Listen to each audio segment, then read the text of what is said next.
हाय कृष्णा। दिल की बातें सीधे उनके दिल से 19 मार्च। ठीक है, सुबह का समय है, मैं रिकॉर्ड कर रहा हूँ वीडियो। तो हमारे यहाँ पे हैं 4 objects, love messages, okay, new arrival, tarot, relationship, relationship. ठीक है, तो मैं चारों यूज़ करेंगे, देखते हैं रीडिंग क्या आती है।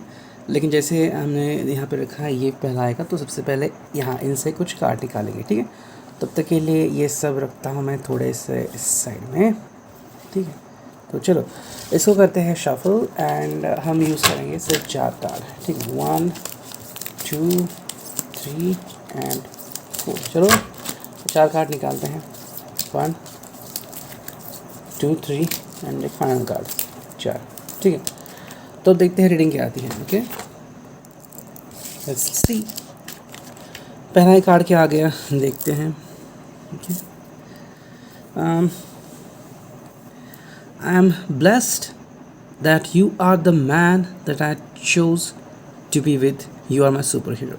ठीक है, तो कहने का तात्पर्य, मज़ेदार तो ऐसा है कि ये व्यक्ति आपसे काफ़ी खुश है एंड इनको बहुत अच्छा लग रहा है कि इन्होंने आपको चुना। ठीक है, ये एक्चुअली विशेषताएं होती हैं किसी भी व्यक्ति में। जब हम किसी को दिल से चाहते हैं तो बस यही कहते हैं कि ये व्यक्ति हमें ढेर सारा प्यार करे, है ना, हमें उतना ही चाहे जितना हम उसे चाहते हैं। यहाँ पे वही हो रहा है, आप उन्हें बहुत चाहते हैं एंड ये एहसास उनको बहुत सुकून भरा लग रहा है। ठीक है, so yes, you are there super hero.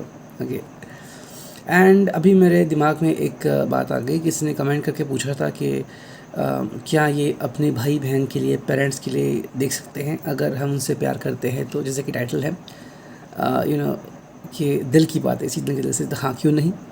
ठीक है, जिनसे आप प्यार करते हैं वो क्या सोचते हैं उसके बारे में आप ज़रूर देख सकते हैं। ठीक है, सेकंड जो कार्ड यहाँ पे आ रहा है वो है आई फॉल इन लव। काफ़ी बेहतरीन तरीके से कार्ड ड्रॉ किया है, as you can see. Okay, balloon है यहाँ पे, हार्ट बलून है, हार्ट शेप बलून, एंड ये व्यक्ति गिर रहा है लेकिन इसे ये दे रहा है बुके एंड मे बी ये बहुत ही जल्द लैंड होगा इस बास्केट में, so that they can be together. ठीक है, तो ये व्यक्ति आपके प्यार में पूरी तरह से पड़ चुका है। That is wonderful thing, you know. ज़िंदगी में कुछ एहसास हमें बहुत अच्छे मिलते हैं जिनको हम कभी भी भूलना नहीं चाहते।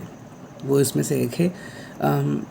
जैसे या फिर जिस टाइम से उन्होंने आपको जानना शुरू किया था और आपके प्यार में पढ़ते चले गए, तो एक मोमेंट होता है जब आप मान लो खुली किताब है उनके लिए, एंड जितना पढ़ेंगे आपके बारे में उतने सब जानकारी प्राप्त कर रहे हैं। That is something cool. इनको आप बहुत खूबसूरत लग रहे हो एंड ये एहसास बहुत अच्छा लग रहा है कि आप इनको अपना मानते हो, है ना। सो मे बी आप उनसे कुछ भी छुपा नहीं रहे हो, यू आर टेलिंग देम कि भाई क्या आपके दिल में चल रहा है, आज आपका दिन कैसे होने वाला है, यू नो, थोड़ी परेशानी हो गई या फिर आज का दिन बहुत अच्छा गया। आई मीन जो भी है आप उनसे दिल से बात करते हैं जो इनको बहुत पसंद आता है। ठीक है, थर्ड जो कार्ड है यहाँ पे वो है I just wanna be your teddy bear. Hugs and kisses का मामला है भाई। ये व्यक्ति आपके पास होना चाहता है। ओके, टेडी बेयर जैसे उनको पता है कि इसे गले से लगाया जाता है एंड एक बहुत ही वार्म फीलिंग मिलती है। तो बस ये आपके लिए वो बनना चाहते हैं कि कभी भी अगर ज़रूरत पड़े तो हमें याद करो।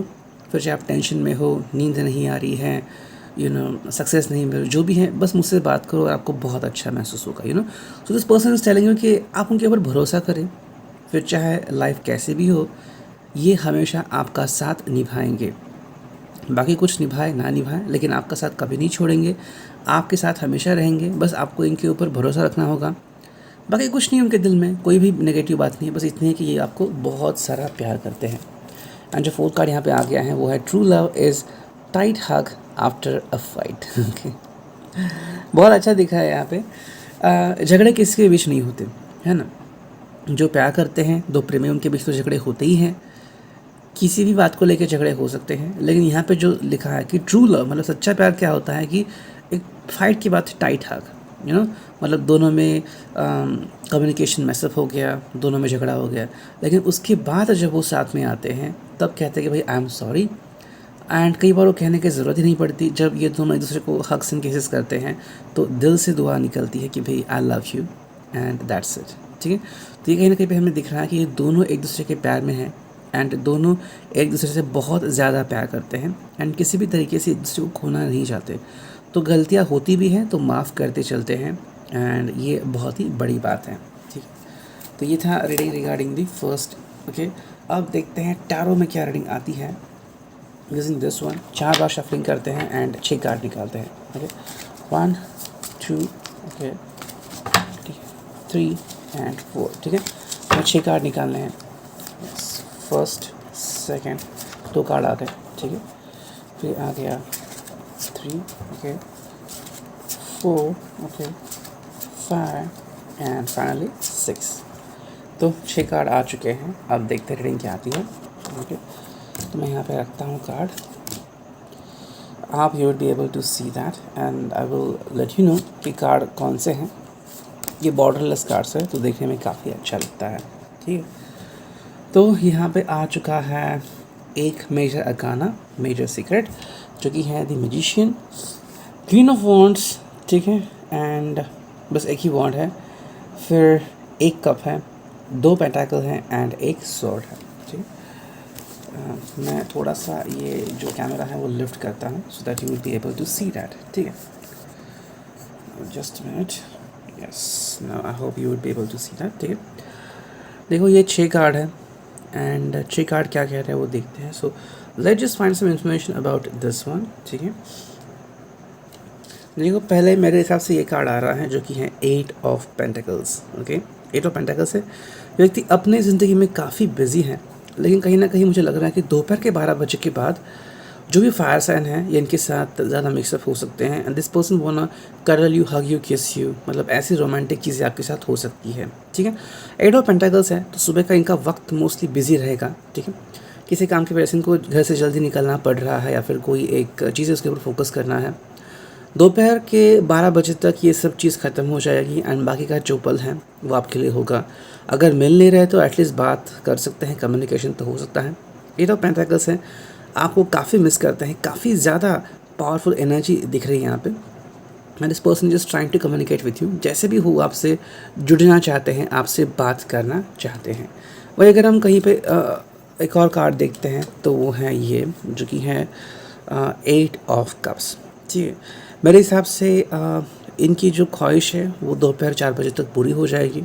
ठीक है, जो भी इनको अपनी ज़िंदगी में हासिल करना था या फिर आज के दिन का उनका लक्ष्य था वो जल्द से जल्द पूरा हो जाएगा एंड बाकी का समय जो उनके हाथ में है। ठीक है, सो अगर उन्होंने आपको कहा है कि रात के 8 बजे के बाद आपसे मिलेंगे या फिर रूहानी शाम आपके नाम, तो हाँ वो तो आपके नाम करेंगे, लेकिन तब तक का जो समय है वो इनका होगा।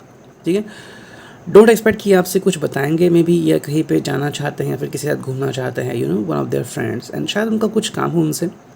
तो कहीं ना कहीं मुझे लग रहा है कि व्यक्ति रूठ तो नहीं गया है, लेकिन हाँ किसी के साथ उनका कुछ अधूरा सा वर्क रह गया है वो ज़रूर पूरा कर रहे हैं।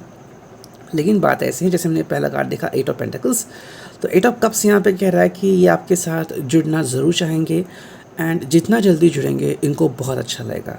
ठीक है, so hope that this person is communicating with you as soon as possible.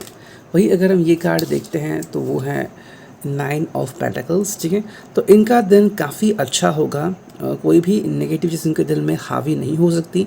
अगर हम रिलेशनशिप की बात करते हैं तो थैंक्स टू यू ये बहुत ही खुश हैं अपने ज़िंदगी में। ठीक है, मे बी इनके ज़िंदगी में कोई और भी हो सकता है लाइक एक्स या फिर थर्ड पर्सन जो आपको नहीं चाहिए इनकी ज़िंदगी में लेकिन है and you just thinking about this person. तो ये अपनी ज़िंदगी में खुश हैं, जिसके भी साथ हैं, आपके साथ है, किसी और के साथ है, अपनी ज़िंदगी में खुश हैं, कोई भी प्रॉब्लम नहीं है इनको। मतलब है तो होता है ना कि कई बार हमें बुरा लगता है कि ये ऐसा हो रहा है, लेकिन कहीं ना कहीं मुझे लग रहा है कि ये व्यक्ति जो है अपनी ज़िंदगी मज़े से जी रहा है, इससे कोई तकलीफ़ नहीं हो रही है। अब बचे हैं 3 कार्ड, उसमें से एक कार्ड आ चुका है जो कि है द मैजिशियन। ठीक है, तो अगर आप इनको हेल्प करने जा रहे हो किसी भी एंगल से, अगर इन्होंने आपसे पूछा होगा कि we need help and I need help and just help me, तो मेरे हिसाब से इनको हेल्प पहले ही मिल चुकी है। ये बस टटोलना चाहते हैं कि आप इनको हेल्प करते हैं या नहीं। वहीं पे अगर हम इस कार्ड को देखते हैं तो इनके पास सारे चीज़ों का सोल्यूशन है। ठीक है, तो अगर ये आपकी तरफ आना चाहते हैं एंड कोई इनको आने से रोक रहा है जैसे कि थर्ड पर्सन या फिर एक्स है, तो उनको कैसे संभालेंगे इनको ज़रूर पता है। ये किसी भी हालत से उनको उनसे बंधे हुए नहीं हैं, क्योंकि आज का दिन का जो कार्ड है वो तो वही बता रहा है, द मैजिशियन। तो इतनी काफ़ी खुश मिजाज हैं एंड इनको कोई भी तकलीफ़ नहीं हो रही है, ये किसी को भी ईजिली हैंडल कर सकते हैं। अगर हम इस कार्ड को देखते हैं तो वो है 10 ऑफ सोर्ड्स। तो आई थिंक कुछ रिश्ते ख़त्म ज़रूर हो सकते हैं, ठीक है। या तो उनका किसी जॉब में लास्ट दिन हो सकता है, या फिर किसी से बात करके फिर मूव ऑन होना चाहता है कि भाई जैसे कि हमें अगर किसी से रिश्ता तोड़ना है तो फाइनली हम बात करते हैं कि और कहते हैं कि भाई बस हो गया, अब आगे से हम बात नहीं करेंगे। तो ये किसी के साथ हो सकता है। It could be a person जो उनके लाइफ में था लेकिन अब नहीं होगा, तो ये कहीं ना कहीं एक शुरुआत है। तो मेरे हिसाब से तो ये व्यक्ति अपनी ज़िंदगी में आगे बढ़ने वाला है, ठीक है। और अगर ये किसी से रिश्ता तोड़ता भी है तो ऐसे नहीं कि डायरेक्टली आपकी तरफ आएगा, फ़िलहाल उसके लिए खुद को समय चाहिए, ठीक है। मे बी उसको जो भी हासिल करना है अपनी ज़िंदगी में, कि खुशियाँ हासिल करनी है या फिर अपने लिए एक रुतबा हासिल करना है, तो वो कर ज़रूर सकता है, लेकिन उसके लिए थोड़ा सा समय उसको खुद के लिए निकालना पड़ेगा। एंड जो फाइनल कार्ड इस डेक से देख रहे हैं वो है क्वीन ऑफ वॉन्ड्स, ठीक है। So this person has everything जो उनको चाहिए, ठीक है। एंड ये व्यक्ति किसी को भी ल्यूर कर सकते हैं, मतलब अगर उनको लगा कि भाई मैं किसी का फ़ायदा उठा सकता हूँ तो उठा सकते हैं। हालांकि काफ़ी लोग हैं जो इनसे इम्प्रेस्ड है, ठीक है। इनके काम करने का तरीका हो सकता है, या फिर जज्बाती होना हो सकता है, या फिर जिस तरीके से वो दिल लगा के काम करते हैं, काफ़ी लोगों को बहुत पसंद है। एंड अगर हम जॉब की बात करें तो शायद काफ़ी सारे जॉब अपॉर्चुनिटीज़ इनको आ सकते हैं एंड वो उसमें मिक्सअप अच्छी तरीके से हो सकते हैं, ठीक है। तो ये था रीडिंग रिगार्डिंग दी डेक। अब इस टैरो को रखते हैं साइड में, okay. Now let's move on to this one, ठीक है, रिलेशनशिप।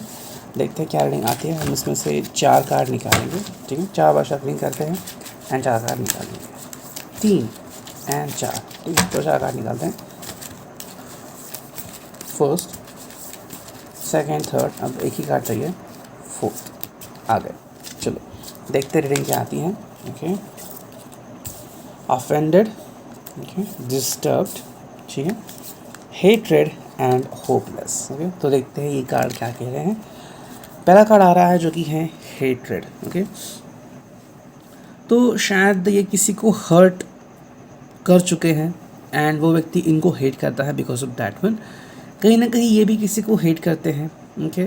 लेकिन जैसे हमने देखा कि कुछ रिश्ते नाते ख़त्म होने वाले हैं, तो शायद आज ये रिश्ता ख़त्म हो सकता है।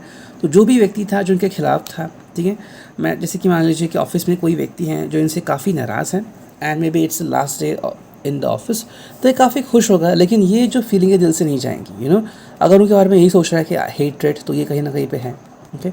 मेरे हिसाब से इनके लिए यही कार्ड आ रहा है because they had done something to someone. अब आप शायद बिलीव नहीं करते हैं, लेकिन हाँ, ये कैसे और बिहेव करते हैं लोगों के साथ ये आपको नहीं पता। कहीं ना कहीं मुझे लग रहा है कि इन्होंने अगर किसी को हर्ट किया है तो ये फीलिंग तो किसी की तरफ से आ रही है इनकी तरफ, एंड इस फीलिंग को लेके ही वो आगे बढ़ रहे हैं। So hatred is coming out for this person. वही अगर हम देखते हैं तो इनकी ज़िंदगी थोड़ी सी डिस्टर्ब भी हो सकती है, ठीक है। अब जो सेकंड हमने रीडिंग देखी थी उसमें से वही निकला था कि भाई ये अपनी ज़िंदगी में सेटल होना चाहते हैं एंड कुछ पाना चाहते हैं और पाकर ही रहेंगे, तो वो तो अच्छी बात है। लेकिन यहाँ पे कहीं ना कहीं लग रहा है कि डिस्टर्ब माइंडेड होंगे, ठीक है। मतलब कुछ पा ज़रूर रहा है लेकिन उससे उनको कोई कीमत चुकानी पड़ रही है, या फिर पार्टनरशिप में कोई बिज़नेस ओपन करना पड़ रहा है जो उनको शायद पसंद नहीं है, लेकिन अभी उनके पास कोई चारा नहीं है। तो अगर हम देखते हैं तो शायद कोई व्यक्ति है जो इनको हर्ट कर रहा है बार बार एंड इनके रास्ते में रुकावट पैदा कर रहा है, ठीक है। अगर इनका सपना है कि भाई मैं बिज़नेस करूँगा, जल्द से जल्द घर आऊँगा एंड फिर आपके साथ समय बिताऊँगा, तो देयर इज़ समबडी जो उनकी लाइफ में डिस्टर्बेंस क्रिएट करता है। तो जहाँ पे 6 बजे ऑफिस से निकलने वाले थे, वही अब उनको ऑफिस से निकलने के लिए रात के 9 या 10 बज रहे हैं। तो डिस्टर्बेंस हो रहा है उनके दिल में एंड इसकी वजह से काफ़ी मायूस है एंड जो उन्होंने सोचा था वो तो पा नहीं रहे हैं, इसकी वजह से काफ़ी तकलीफ में हो सकते हैं। वही अगर हम ये कार्ड देखते हैं तो वो है होपलेस। तो शायद किसी को सुधारने की कोशिश ये करने वाले थे या कर रहे हैं, ठीक है। मे बी कोई एक्स हो सकता है, फिर इनका कोई भाई हो सकता है, भाई बहन जो गलत राह पे चले गए हैं and just they want to clear them out, ठीक है। ये इनको हेल्प करना चाहते हैं, फिर कोई एक्स हैं तो उनको भी हेल्प कर रहे हैं, लेकिन वो इनकी हेल्प नहीं ले रहे हैं, ठीक है। वो जैसे हैं वैसे ही जीने की कोशिश कर रहे हैं। तो कहीं ना कहीं पे यहाँ पे होपलेस हमें नज़ारा दिख रहा है। So that means the person is being hopeless, मतलब इसको अपनी ज़िंदगी में कोई बात नहीं करनी है, बस जैसे जी रहा है वैसे ही जीना है। तो कहीं ना कहीं को लग रहा है कि भाई ऐसे व्यक्ति को हेल्प करके इनको कुछ फ़ायदा नहीं होने वाला, लेकिन उन्होंने फ़ायदे के लिए कुछ नहीं किया, बस उनको दिल को लगा इसलिए उन्होंने किया है। वही अगर हम फोर्थ कार्ड देखते हैं तो वो है ऑफेंडेड। ठीक है, कहीं ना कहीं शायद आपसे भी इनको हर्ट पहुंच सकता है। ओके, अगर इन्होंने आपसे कुछ वादा किया था कि मैं इतने समय तक आऊँगा या फिर मेरा ये करूँगा, मैं वो करूँगा, ठीक है, एंड अगर वो नहीं कर पा रहे हैं तो उसके पीछे कोई वजह हो सकती है। ज़रूरी नहीं कि आप वो वजह समझें। ओके, शायद वो कोई प्रैक्टिकल इशू हो सकता है या फिर कोई इनके लिए द्विधा सिचुएशन क्रिएट कर रहा है जिसकी वजह से आपको समझ में नहीं आ रहा है कि मैं करूँ तो क्या करूँ, लेकिन ये ऑफेंडेड फील हो सकता है। ये पहले से जैसे हमने कार्ड में देखा, काफ़ी लोग इनके पीछे हैं। अब अगर आप भी इनको सताएंगे या फिर इनको तकलीफ़ देंगे तो ये ऑफेंडेड फील करेंगे और शायद 2-4 दिनों के लिए सही आपसे बात करना बंद कर सकते हैं। ठीक है, ये हो गया रिलेशनशिप फर्स्ट। रिलेशनशिप सेकंड से रीडिंग निकालते हैं। That will be the final reading of this video. ठीक है, 4 कार्ड निकालते हैं 4 बार शफलिंग करके, 1 2 3 एंड 4। चलो हमें 4 कार्ड निकालने हैं। ठीक है, फर्स्ट कार्ड। ओके, अब देखते हैं सेकंड कार्ड, थर्ड कार्ड। ठीक है, अब बस एक ही कार्ड देखना है, ये आ गया। चलो 4 कार्ड आ चुके हैं। ठीक है, अब देखते हैं रीडिंग क्या आती है। ओके, तो जैसा कि पहले मैंने कुछ कहा था वो यहाँ पे वैसे हो रहा है। ठीक है, देखो अटेन योर डिज़ायर यहाँ पे कार्ड आ चुका है, लेकिन ये कार्ड कुछ अलग चीज़ें बयां कर रहा है। ठीक है, जो भी सपने हैं इनके जो इन्होंने बुन रखे हैं वो हासिल करने की कोशिश ज़रूर हो रही है। ठीक है, तो जो भी इनका सपना था कि भाई मुझे एक दुकान निकालनी है, फिर मुझे अपना खुद का एम्पायर खड़ा करना है, या फिर मुझे अपने पापा का नाम रोशन करना है, जो भी ऐसी बात है वो अभी कर रहे हैं एंड उसके पीछे वो हाथ धो के पड़े हुए हैं। ठीक है, सो इनके पास फाइनेंस है या फिर नहीं है, लेकिन कोशिश तो ज़रूर कर रहे हैं। तो कहीं ना कहीं मुझे लग रहा है कि इसके तरफ वो आगे बढ़ ज़रूर चुके हैं। तो अगर आप इनको सपोर्ट कर रहे हैं तो बहुत अच्छी बात है। Try to support this person, क्योंकि ये जो भी अपने दिल की ख्वाहिश है वो पूरी कर रहे हैं। एंड यहाँ पे मुझे यह नहीं लग रहा कि this person is going to be with somebody else. ठीक है, नहीं, ऐसा तो नहीं लग रहा है। ये व्यक्ति बस अपनी जो भी दिल ख्वाहिशें हैं वो पूरी करने की कोशिश ज़रूर कर रहा है। ठीक है, and that is something cool. So एक अच्छी बात है कि इसका कोई सपना था जो शायद पूरा नहीं हो पाया, या फिर उसकी फैमिली का सपना था और ये सपना लेके जी रहा है और उसकी यही ख्वाहिश है कि ये सपना जल्द से जल्द पूरा हो जाए। ठीक है, वही अगर हम यहाँ पे देखते हैं तो वो है someone else fighting for attention. I think मेरे हिसाब से 70% तो यहाँ पे आप आ रहे हैं एंड 30% कोई और आ रहा है, लेकिन वो कोई व्यक्ति नहीं है, वो कोई ऑर्गेनाइजेशन है। ठीक है, मेरे हिसाब से आप इनका अटेंशन पाने की कोशिश ज़रूर करोगे कि भाई कैसे भी करके मुझसे बात करो एंड हम आज का स्केड्यूल बनाते हैं कि कहाँ पे जाना है, एंड गाने सुनते हैं, कहीं पे जाके चाट खाते हैं एंड वी विल ईट सम पानी पूरी, what ever you just like it. ठीक है, तो कहीं ना कहीं पे मुझे लग रहा है कि आप इनका लक्ष्य पाने की कोशिश कर रहे हैं, आप इनसे जुड़ने की कोशिश कर रहे हैं। वही अगर हम कोई ऑर्गेनाइजेशन देखें तो वो इनको सपोर्ट कर रही है कि जो भी इनकी क्वालिटी है वो इनको हेल्प कर रहे हैं। That is something cool. I think मुझे एक फिल्म की याद आ गई। ठीक है, मराठी मूवी थी, राजा हरिश्चंद्राची फैक्ट्री, ऐसा था आई थिंक मूवी का नाम था। And may be this was the first person. ठीक है, अभी उनका नाम नहीं मुझे याद आ रहा, लेकिन उन्होंने ही आई थिंक पहली मूवी बनाई थी कि पूरे भारत में, महाराष्ट्रियन थे वो। तो he used to do some magic tricks, लड़कों के सामने मैजिक ट्रिक्स करते थे, लेकिन आई थिंक एक काम था जिसमें वो बहुत माहिर थे और लोग उनको मतलब काम पे लेने के लिए तरस रहे थे कि आओ हमारे लिए काम करो। इनफैक्ट उनके पीछे दौड़ते थे। तो ऐसा कहीं ना कहीं यहाँ पे हो रहा है कि लोग इनके पीछे दौड़ रहे हैं कि भाई आओ, we will help you throughout, बस हमारे साथ काम करो। ठीक है, वही अगर हम फोर्थ कार्ड देखते हैं तो नेक्स्ट कार्ड तो यहाँ पे पहला कार्ड आ गया है पॉसिबल एंड ऑफ रिलेशनशिप। ठीक है, तो ज़िंदगी में आगे बढ़ने के लिए इनको किसी का त्याग करना होगा एंड मे बी अपने अगर ज़िंदगी में आगे बढ़ रहे हैं लेकिन कहीं ना कहीं उनको ट्रबल हो रही है, तो शायद कोई एक्स या फिर थर्ड पर्सन है जो इनके लाइफ में आ गया है, लेकिन अगर वो रूढ़ा बन रहा है तो उसके साथ अपनी रिलेशनशिप पूरी तरह से तोड़ देंगे। ठीक है, देखो अभी तो इनका फोकस अपनी दुनिया में है, ऐसा नहीं है कि वो बस फिजिकल बारे के बारे में सोच रहे हैं, नहीं। आई थिंक अभी उनके लिए बहुत इंपॉर्टेंट है जो भी उनका सपना है, या फिर उनके ग्रैंड पेरेंट का सपना है, उनके पापा का सपना है, वो उन्हें किसी भी हालत में पूरा करना है। और वो पूरा करने में अगर कोई तकलीफ़ दे रहा है तो उससे नाता तोड़ देंगे। वही अगर फोर्थ कार्ड हमने देखा तो वो है लीडर। तो मेरे हिसाब से जैसे ही वो चेंजेस से गुजरेंगे एक अच्छे लीडर के तौर से उभर सकते हैं। ओके, मैं एक सीरीज़ देख रहा हूँ नेटफ्लिक्स पर जिसका नाम है द प्रोटेक्टर। तो उसमें साफ साफ कई बार कहा गया है कि जब आप कोई ड्यूटी निभाते हैं तो आपको जज्बात साइड में रखने होंगे। लेकिन ये प्रेडेटर बार बार वही गलतियाँ करता है, अपने जज्बातों में बहक जाता है एंड फिर जिसके लिए जितने कई लोगों ने कुर्बानियाँ दी हैं वो चीज़ वो गुम कर देता है। गुस्सा आता है देखिए कि वाहियात कैरेक्टर है वो। लेकिन हाँ, अगर आपको लीडर बनना है तो आपको सब कुछ भुलाना पड़ता है। आई थिंक कहीं ना कहीं पे ये हो रहा है कि व्यक्ति लीडर बन चुका है एंड अब वो अपनी ज़िंदगी अपनी तरह से जी सकेगा। ठीक है, ये था रीडिंग। आई होप इसको resonate. If resonate, hit a like button. Thank you, take care, signing off, me Annie tarot.